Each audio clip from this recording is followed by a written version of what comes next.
자, 지금부터 여러분 GV80 하체를 보시게 됩니다.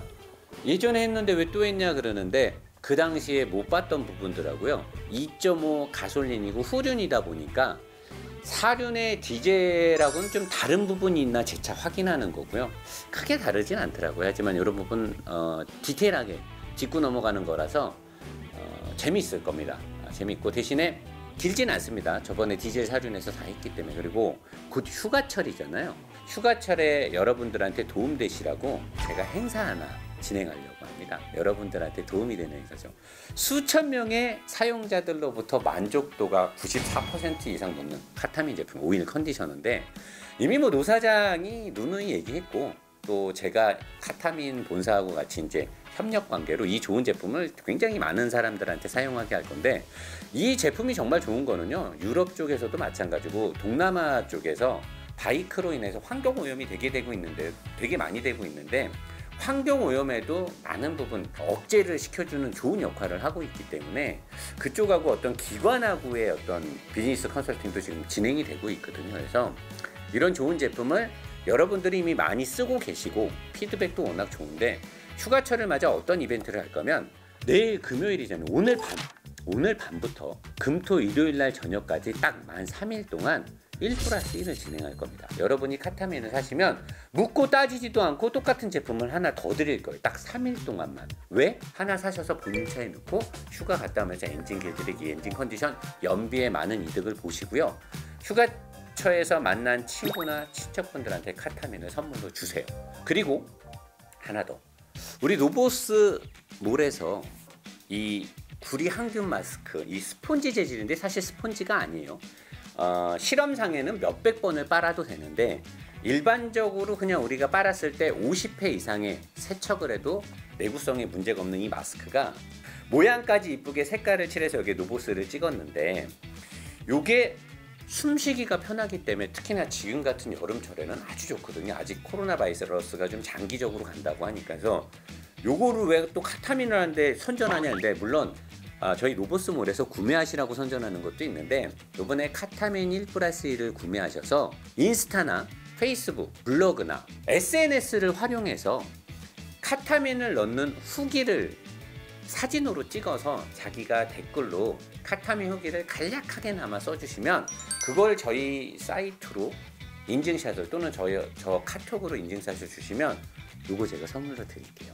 카타민을 하나 사셨을 때 요거 하나를 제가 드릴 거니까, 만약에 카타민을 2개 사서 2개의 인증샷을 찍었다, SNS에 올렸다, 그럼 제가 이걸 2개를 보내드릴게요. 대박이지 않습니까? 휴가철을 맞아서 노사장이 특별히 준비한 겁니다. 카타민 1+1 행사는 목요일 밤 12시부터 일요일 저녁 12시까지 딱 만 3일만 진행하고 끝나면 정상 가격에 원래대로 판매를 하니까 이번 기회에 1+1 많은 이용 부탁드리겠습니다. 자, 지금부터 GV80 하체를 보시겠습니다. 감사합니다. 자, 안녕하십니까. 노보스 인더스트리 노사장입니다. 1월달, 2월달만큼의 관심도는 아니지만 그래도 이 2.5 스마트 스트림 터보 엔진 2500cc 4기통에 개솔린에 300마력이 살짝 넘고요. 토크는 43이 나옵니다. 과거 한 10년 전, 뭐 7, 8년 전에 6기통 3000cc 가솔린 터보 엔진들의 출력을 갖고 있는 엔진이고요. 현대자동차의 차세대 주력 엔진이라고 볼 수도 있죠. 가솔린에 있어서 3500cc와 이 2500cc가 아마 주류를 이루게 될 건데, 관심이 많은 이 GV80의 가벼운 엔진의 후륜일 때 어떨까? 지금 이 후륜의 이 4기통 엔진이 들어간 리뷰는 제가 알기로는 유튜브 상에서는 처음인 걸로 알고 있습니다. 차주분께서 따끈따끈한 차를, 지금 주행거리 약 120km 남짓 된 차를 저한테 넘겨주셨거든요. 지금 테스트를 하고 있고요. 일단 뭐 전에 1월달, 2월달에 이미 충분히 여러분들한테 제가 GV80 직렬 6기통 디젤 엔진에 대해서 설명을 했기 때문에 뼈대라든가 뭐 후드라든가 이런 소재는 비슷하니까 생략하도록 하고요.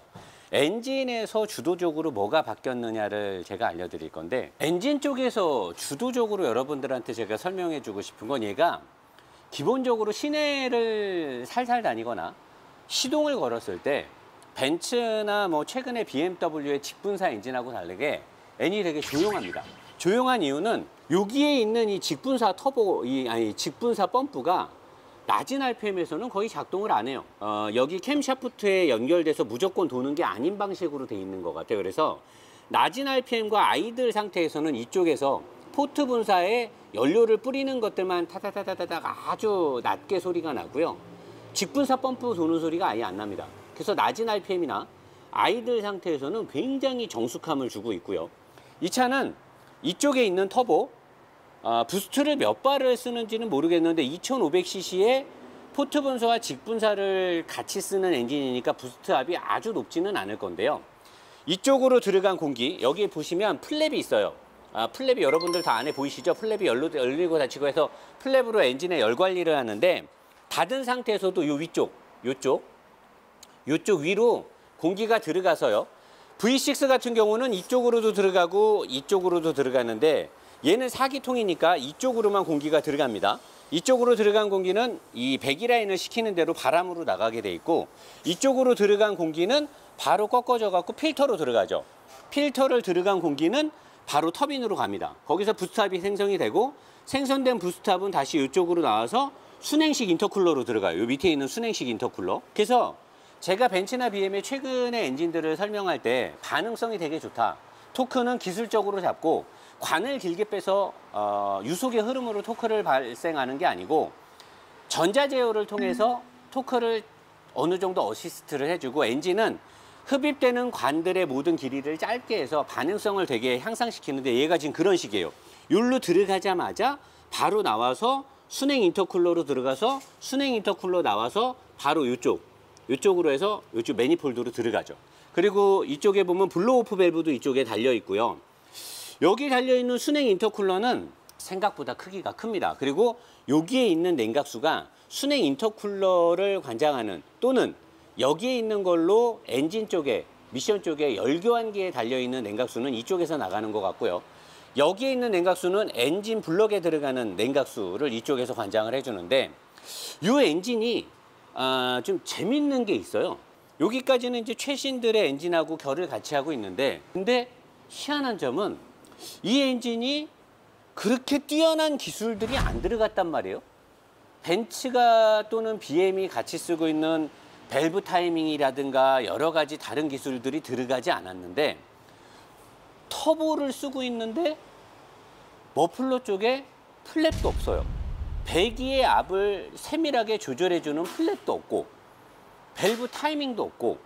근데 이 차를 몰아보면 덩치가 2톤이 넘는데 풍부한 토크가 나오면서 엔진은 되게 조용하면서 부드러우면서 출력도 꽤 나와. 이게 사실 말이 안 되거든요. 그러면 현대가 어마어마한 기술을 쓴 거 아니냐? 아무리 봐도 말이 안 되잖아요. 현대자동차 엔진 기술이 그렇게 독일을 뺨따구를 때릴 정도는 아닐 텐데.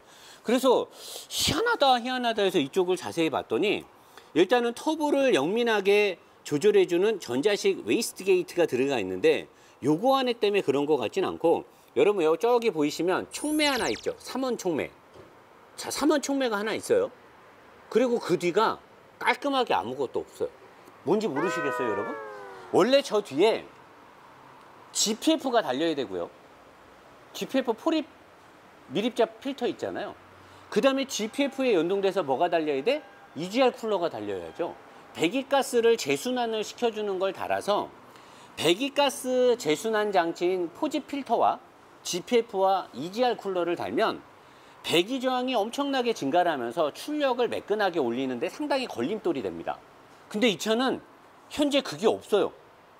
지금 같은 2020년 이 시대에 이 가솔린 엔진에 GPF가 없고 EGR 쿨러가 없다라는 거는, 제가 이걸 정확히 아는지는 모르겠는데 우리나라의 배출가스 규제가 미국보다 느슨한지 어쩐지는 모르겠는데 이대로 본다면 느슨한 거죠. 왜냐면 이 차가 완벽하게 연소를 다 해가지고 아예 그냥 실린더에서 생기는 연소가스가 완전히 클린하게 그냥 그대로 사람이 마셔도 될 정도로 아무것도 없다라고 하면 외계인이 만드는 엔진이 아니고서는 불가능하죠. 지금 지구상에서는.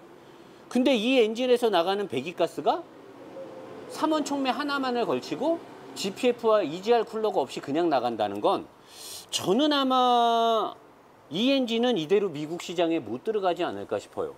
미국 시장에 GPF와 EGR 쿨러가 없이 엔진을 집어넣는다? 저는 불가능하다고 봐요. 그래서 저는 이 엔진을 타면서 야, 현대자동차가 이 스마트 스트림 터보 엔진에 무슨 짓을 했길래 엔진이 이렇게 부드럽고 엔진이 이렇게 여유가 있을까? 왜 이렇게 조용하지? 근데 저는 그 모든 것들이 저거를 안 달았기 때문에 가능한 게 아니냐. 그리고 냉각 관리에 있어서도 지금 여기에 보면 조그만 숫자가 써 있는 벨트예요. 저기 보이시죠, 여러분? 노란색 숫자 써 있는 검은 벨트. 굉장히 얇은 벨트예요. 제가 K7이나 그랜저 할 때도 얘기했는데 이 차가 제가 전에 리뷰했던 직렬 6기통 디젤에서는 엔진이 여기까지 오죠. 그리고 요 흡기가 이쪽에 없었고 양쪽에 있었잖아요. 한쪽만 있었나? 그리고 이쪽에 전자식 워터펌프가 있고 저쪽에도 있고 전자식 워터펌프가 한 3개 정도 들어가면서 전자식으로 냉각수를 돌려서 엔진에 열 관리를 해줬는데 얘는 전자식 워터펌프가 안 보여요. 요즘 나오는 차가 이렇게 앞쪽에다가 플랩까지 달았으면 플랩이 닫힌 상태에서 시동을 끄거나 얘는 물론 시동이 끄면 무조건 이게 열리는지 모르겠는데 플랩이 닫힌 상태에서도 자유롭게 엔진에 열 관리를 하려면 엔진 RPM이 빨리 돌지 않을 때, 엔진의 회전수가 높지 않을 때 악셀레이터를 안 밟으면 아이들 상태잖아요. 아이들 상태일 때 냉각수를 빨리 돌리려면 전자식 워터펌프가 전기로 물을 순환을 시켜야 돼요. 냉각수를. 근데 얘는 그게 없어요. 그게 없고 기계식으로 옛날처럼 벨트를 걸어서 엔진 쪽에 풀리를 달아서 기계식 워터펌프가 돌아요. 그럼 막 세게 달리다가 엔진 온도가 확 올라갔어. 그 상태에서 살살 가게 되면 정체구, 그러니까 고속도로에서 미친 듯이 쏘고 가는데 갑자기 쫙 앞에 사고가 난 거야. 그래서 갑자기 차들이 다 정차를 해. 그럼 나도 풀브레이킹을 때리면서 나도 갑자기 차를 쓸 거 아니에요. 근데 나는 이미 여기까지 180, 200으로 약 2, 3분을 쏜 거야. 그러면 엔진 온도가 엄청나게 올라가겠죠. 그런 상태에서 브레이크를 딱 밟았어. 그러면 그때부터는 전자식 워터펌프가 물을 막 사정없이 돌려야 되거든요. 근데 얘는 그게 없는 거야. 이러면은 이제 어떻게 되냐? 이 엔진의 내구성, 엔진의 블럭의 소재와 실린더가 움직이는 그 연소실 안쪽에 그 내벽 쪽, 실린더 블럭의 내벽 쪽, 그 다음에 피스톤 링들의 엄청난 열에 의해서 거기에 데미지가 올 수 있어요. 그러면 걔네들이 그거를 견딜 수 있는 고급 높은 강성의 소재, 내열 강도라고 하나요? 뭐 아무튼 뭐 있어요, 전문 용어가. 그런 게 아닌 이상은 그렇게 온도가 많이 올라갔다 갑자기 차가 천천히 가게 됐을 때는 심각하게 데미지가 올 수 있습니다. 나는 이 엔진이 왜 그런 것들이 안 돼 있고 이렇게 손쉽게 출력만 306마력인가 303마력에 43토크를 내게 해놨는데 높은 출력을 내게 해놨는데 배기가스 관련하고 냉각계통 관련해서 왜 그런 게 안 돼 있는지 물어보고 싶어요. 왜 요렇게로 하셨나요? 이렇게 하면 안 되는 거 아닌가요? 가솔린 엔진인데? 그 부분이 저는 좀 의아하고요. 자, 근데 뼈다고 제가 칭찬 많이 했죠. 이런 쪽에 이 알루미늄을 쓴 거라든가, 그 다음에 인사이드 패널이라든가 범퍼 레일이라든가 이쪽으로 이 프레임 꺾인 거라든가 예전에 제가 1월 달에 하체 오리기 한 거 보면 굉장히 뼈대에 대해서 제가 심도 깊게 칭찬을 많이 했어요. 브레이크도 전자식 브레이크 들어가 있는 거 되게 칭찬했고요. 자, 근데 최근에 제네시스 GV80이 전자계통의 문제점들이 많았잖아요. 제가 2달 전부터 제네시스 GV80이라든가 그랜저라든가 문제점을 저는 딱 2가지를 노스트라다무스라고 예언을 했죠. 하나는 전자계통이다. 전자계통 쪽에 문제가 있는데 배선과 전체 전기 쪽에 문제가 있다.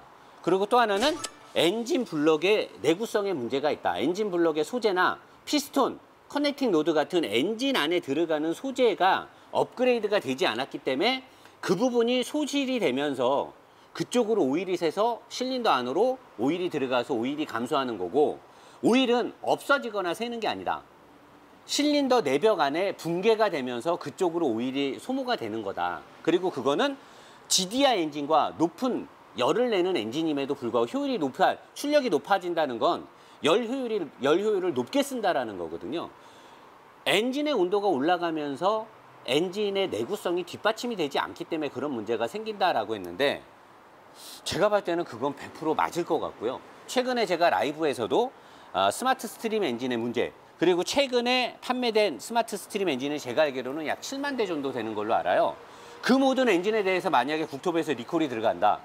현대자동차는 아마 2,100억에서 2,700억 정도의 서비스 비용이 손실될 걸로 저는 예상을 하는데 최초 엔진 설계할 때 너무 원가를 아낀 게 아니냐라고 제가 주장을 하고 있는 거고요. 이건 뭐 현대자동차 내부에 이런 쪽에 관련된 부서만 아는 내용이겠죠. 저는 예측을 하는 거니까요. 왜냐하면 이 엔진이 열이 높기 때문에 엔진 블럭의 내구성이 같이 올라가지 않으면 2.4 GDI 엔진 때처럼 똑같은 문제가 생길 거라 보는 거고, 또 하나 전기 장치의 문제는 제가 최근에 이런 쪽에 연구를 하시는 분한테 요즘 나오는 현대자동차의 G80이나 GV80이 전체 소비 전력이 몇 킬로와트 정도를 풀로 전기 장치가 다 돌았을 때 물어봤어요. 소비 전력이 얼마나 되냐 했더니 뭐 정확한 수치는 안 나오지만 2.5킬로와트는 넘을 것이다. 자율주행이든 뭐든 모든 게 다 전방위적으로 다 돌아간다라고 하면 2.5킬로와트가 넘을 것이다. 그래서 내가 그러면 요즘 G80이나 GV80에 들어가는 제네레이터, 알터네이터의 전기 생산 용량은 어느 정도 됩니까? 했더니 맥심이 3kW 또는 2.8kW 정도 될 거다. 2.5kW가 안 되는 경우도 있다. 지금 보니까 알터네이터가 되게 작아요. 여러분 보시죠. 이게 지금 알터네이터거든요. 되게 작습니다. 만약에 저 알터네이터의 전기 생산 용량이 3kW가 안 된다라고 하면 요즘 차 이런 신기술이 많이 들어간 이 현대자동차가 전기 소비 전력이 2.5kW가 넘어가는 경우가 많다라고 하는데, 그렇게 되면 전기가 뻥날 수 있는 거죠. 생산 용량보다 소비 전력이 많아버리면 과부하가 걸리는 거죠. 그래서 계기판이 나간다든가 어떤 전기적인 문제가 생기는 거죠. 지금 독일 차들이 48V 마일드 하이브리드를 가면서 전체 생산 전기를 8kW까지 올리는 걸로 알고 있는데, 우리나라는 왜 그렇게 안 합니까? 그랬더니 그쪽에 연구하시는 분이 그러더라고요. 하이브리드로 넘어가고 있는 상황에서 하이브리드 배터리, 리튬이온 배터리가 몇백 볼트짜리가 들어가기 때문에 이미 12V 배터리를 쓰는 일반 내연기관에서는 더 이상의 투자를 하지 않는 이상은 소비 전력을 올리질 않을 것이다, 전격 용량을. 그럼 저는 생각하는 거죠. 아니, 요즘에 생기는 전기 문제가 여기 때문에 오는 거 아닐까? 알터네이터에서 생산되는 전기 용량이 전체 소비 전력을 못 받쳐줄 수가, 그러니까 평상시에는 그럴 일이 없는데 모든 게 풀로 다 돌아가는 경우는 극히 어쩌다 있을 거 아니에요. 근데 극히 어쩌다 있는 그 상황에 전기적인 쇼트나 뻑이 날 수 있지 않을까라는 걱정이 되는 거죠. 그래서 아마도 전기장치에 문제가 생기지 않을까. 근데 지금 이 차를 보면서 저는 배기가스를 저렇게 엉성하게 한 것과 그 다음에 엔진의 블럭이 많이 업그레이드가 안 됐다라고 하면, 그리고 여기에 있는 전기 쪽 문제, 이런 것들 때문에 이 엔진이 과연 외국에서도 잘 팔릴 수 있을까, 이 상태로. 또는 내구성이 확보가 잘 될 것인가, 저는 걱정이 됩니다. 냉각 계통도 상당히 걱정이 되고요. 그리고 안쪽으로 저렇게 단열 소재라든가 흡음 소재가 되게 잘 돼 있어요. 그래서 엔진의 소음은 아예 차 안으로 안 들어와요. 너무나 조용하고 정숙하고 좋은데, 실내가 너무 정숙하고 좋은 대신에 과연 이 높은 열을 얘네가 과연 잘 냉각을 처리하고 갈지 저는 상당히 걱정이 됩니다. 노 사장 왜 하체 리뷰를 이런 식으로 가냐라고 하면, 저는 이 엔진에 걱정되는 부분, 왜냐면 이미 GV80 6.0 아니 3.0 디젤에서 이미 제가 잘 했기 때문에 지금은 제가 보이는 부분들만 지적을 하고 가는 겁니다. 옆으로 가도록 하겠습니다. 자, 그 앞바퀴에 와서는요, 디젤 6기통 그 4륜 모델하고 차이 나는 부분은 못 찾겠어요. 디스크 크기도 거의 같고요. 그 다음에 이 캘리퍼도 알루미늄 소재가 아니라 스틸인데 이것도 같은데, 얘가 보니까 멋은 좀 없지만 어쨌든 투피에 병렬식으로 잡고 냉각을 우선시하는 캘리퍼를 설치를 했고요. 최근에 제가 현대차 리뷰 K5 하면서 모비스 건가가 들어가면서 원가가 많이 좀 아낀 것 같다, 소재가 안 좋다. 근데 얘네들은 지금 만도 시스템이 그대로 다 들어가 있고요. 디스크의 두께, T도 좋고 냉각 관련해서 벤틸레이션도 잘 돼 있고요. 너클함도 알루미늄 똑같고, 그 다음에 어퍼암 똑같고, 이쪽 부위에 알루미늄 소재 다, 까만 부분은 다 알루미늄이고요. 여기는 이제 다 스틸이죠. 스틸이고 앞에 범퍼 레일 쪽이 알루미늄이나 스텐 소재로 돼 있고요. 여기까지 인사이드 패널 끝까지 나와 있고, 그 다음에 서브 프레임에 이 하드 포인트, 이쪽에 하드 포인트, 이쪽이 하드 포인트 다 똑같아요. 이쪽에 대시 패널에서 확장돼서 A필러의 뿌리가 되는 이 부분도 스틸로 절곡을 넣어서 되게 튼튼하게 잘 돼 있고요. 보면 여기에 여러분 빵꾸 이렇게 비슷하게 돼 있는 거 있죠. 이런 것들이 철판과 철판을 붙일 때 스팟 용접을 한 거고요. 철판하고 알루미늄은 스팟으로 붙일 수가 없으니까 이렇게 리베팅을 다 때려 갖고 해놨는데, 요거는 뭐 다른 독일 회사들도 알루미늄하고 스틸은 소재가 다르기 때문에 스팟 용접으로 붙일 수가 없으니까 이렇게 다 리베팅을 때려버리는데, 요거는 뭐 현대나 수입차나 똑같으니까 할 말이 없고, 그 다음에 여기 요 부분 댐퍼하고 스프링이 꽂히는 상단 부분에 브라켓이 알루미늄 소재로 잘 돼 있고요. 이 차를 타게 되면 후륜인데 사륜이 들어간 모델하고 핸들링 느낌이 약간 다른 건 딱 하나예요. 앞쪽에 드라이브 샤프트가 없기 때문에 앞바퀴가 얼라이먼트가 미세하게, 캠버라든가 킹핀 각도가 미세하게 조절이 들어갔을 거고, 주도적으로 경쾌함이 나는 건 앞바퀴에 구동이 안 들어가는 것 하나 플러스 요거죠. 요거 댐퍼에서 내려와서, 여러분 여기 댐퍼에서 쭉 내려와서 댐퍼의 포크가 이렇게 일자 막대기를 통해서 로우암에 딱 꽂혀요. 도대체 이게 뭐냐 그러는데, 다른 사륜들은 이렇게 디귿자로 된 큰 포크가 이렇게 타원형으로 여기에 이렇게 와요. 이렇게. 왜냐면 이 사이로 드라이브 샤프트가 가야 되니까.